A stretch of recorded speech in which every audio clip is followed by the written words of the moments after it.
Assalamualaikum warahmatullahi wabarakatuh. Hello guys, welcome back to Garuda Fans Channel Vitanev. Situasi panas di Timur Tengah akibat dampak perang Iran-Israel menjadi perhatian gelaran besar sepak bola babak keempat kualifikasi Piala Dunia 2026 zona Asia. Qatar yang sebelumnya telah ditunjuk FIFA dan AFC sebagai tuan rumah untuk fase penting babak 4 kini menghadapi ketidakpastian besar. Penyebab utamanya adalah serangan rudal yang dilancarkan Iran ke wilayah Qatar, tepatnya ke fasilitas pangkalan militer Amerika Serikat yang berbasis di negara tersebut. Serangan rudal Iran yang terjadi pada Senin malam 23 Juni 2025 waktu setempat menjadi pukulan telak terhadap rasa aman publik, terutama menjelang perhelatan akbar kualifikasi Piala Dunia 2026 zona Asia.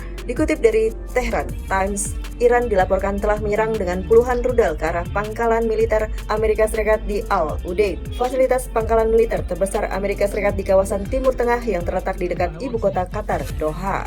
Alasan Iran menyerang basis pangkalan militer Amerika Serikat di Qatar karena Amerika Serikat telah mengklaim menghancurkan 3 situs nuklir di Iran sebelumnya. Walaupun serangan tersebut secara spesifik ditargetkan ke fasilitas militer, dampaknya bisa merambat luas ke sektor sipil dan infrastruktur lainnya. Pemerintah Qatar langsung mengambil langkah cepat dengan menutup sebagian wilayah udara di sekitar Doha dan sekitarnya demi alasan keamanan. Akibatnya, sejumlah penerbangan internasional mengalami penundaan, termasuk jalur penerbangan yang biasa digunakan untuk keperluan olahraga internasional. Babak keempat kualifikasi Piala Dunia 2026 zona Asia dijadwalkan berlangsung dalam hitungan beberapa bulan ke depan. Qatar dan Arab Saudi sebelumnya telah diumumkan sebagai tuan rumah bersama untuk fase krusial ini. Namun serangan rudal Iran ini memunculkan keraguan besar akan kelayakan Qatar sebagai tempat penyelenggaraan. Jika kita mengingat kembali, semua stadion utama yang pernah digunakan Qatar pada Piala Dunia 2022 berada dalam radius geografis yang tidak jauh dari potensi titik konflik. Stadion Lusail di Lusail, Stadion Al-Bayt di Al-Khor,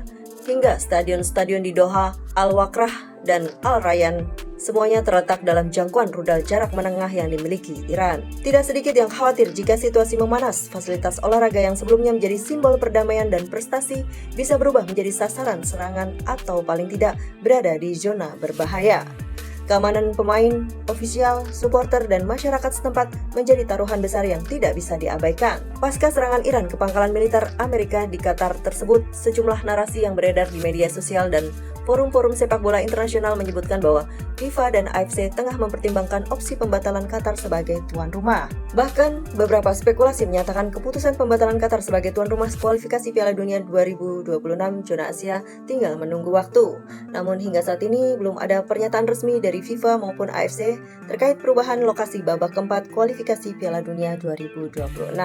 Dalam sejarahnya, FIFA selalu mengedepankan prinsip bahwa sepak bola harus menjadi ajang yang aman, netral, dan dapat menyatukan berbagai bangsa.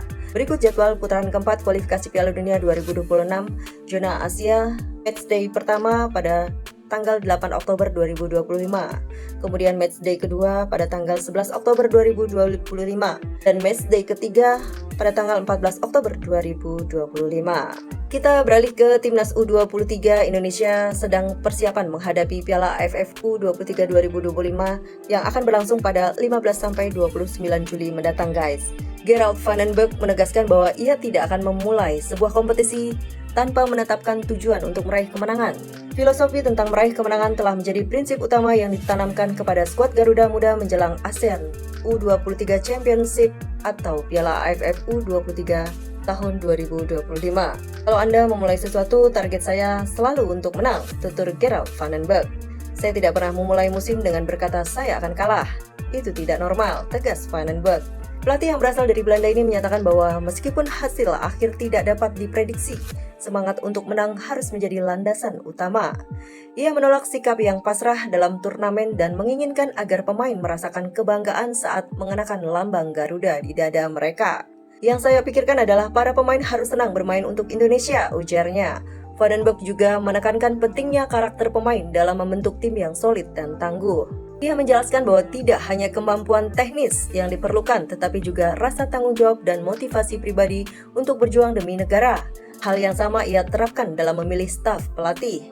Ia menegaskan bahwa tidak ada kompromi terkait kualitas.